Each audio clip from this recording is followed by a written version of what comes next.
Hello everyone, welcome to my channel. If you are a temporary visa holders like working in a temporary work visa subclass 457 or temporary skill shortage visa subclass 482 or skilled employer sponsored regional visa which is subclass 494, any of this visa you are having or holding and working with an employer and you are not happy with the employer or your employer is not happy with you, you're planning to resign the job or the employee fire you or something like that.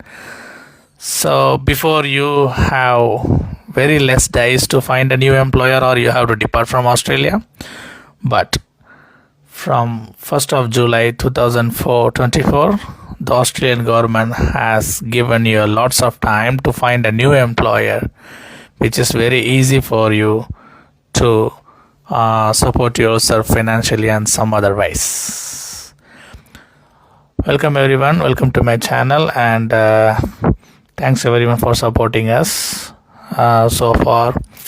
So just recently I know about these kind of changes, so I saw recently and I thought I updated my channel because most of them don't know. Like all the employers in Australia, they are not good to everyone. Some of them are really very painful. Either the employer is good, then employees are really painful. If the employee is good, employers are really painful. So not everything are same in everywhere. So where I worked here in many places, and I have seen people got fired also, and I have seen people who changed their mind and finding the new employer also.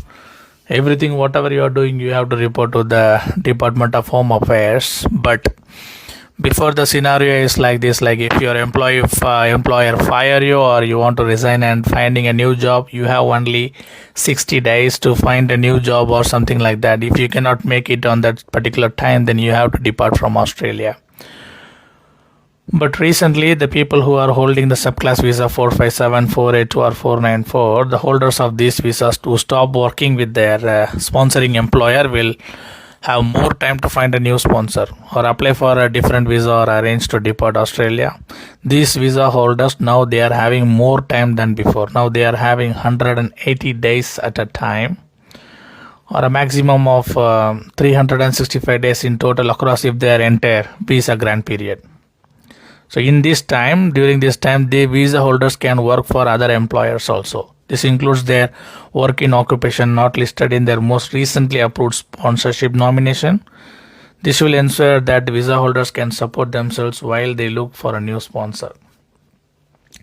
The visa holder cannot work for another employer unless they have ceased work with their sponsoring employer. Visa holders must remain in the nominated occupation while working for their existing employer, which is unless exempt.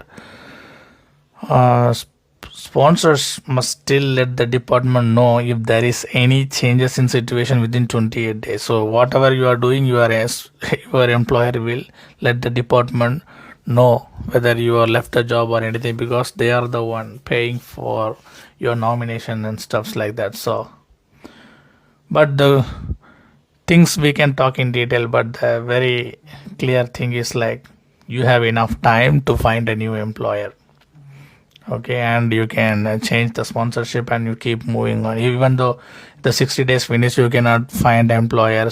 It's very hard to find a job in Australia. And if you cannot find the job in 60 days, then at least now you have more time to find a new job.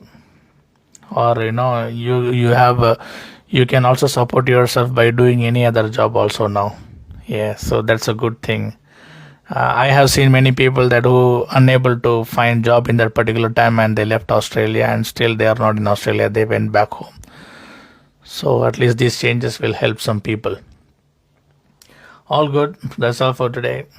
Hope you guys having a good day.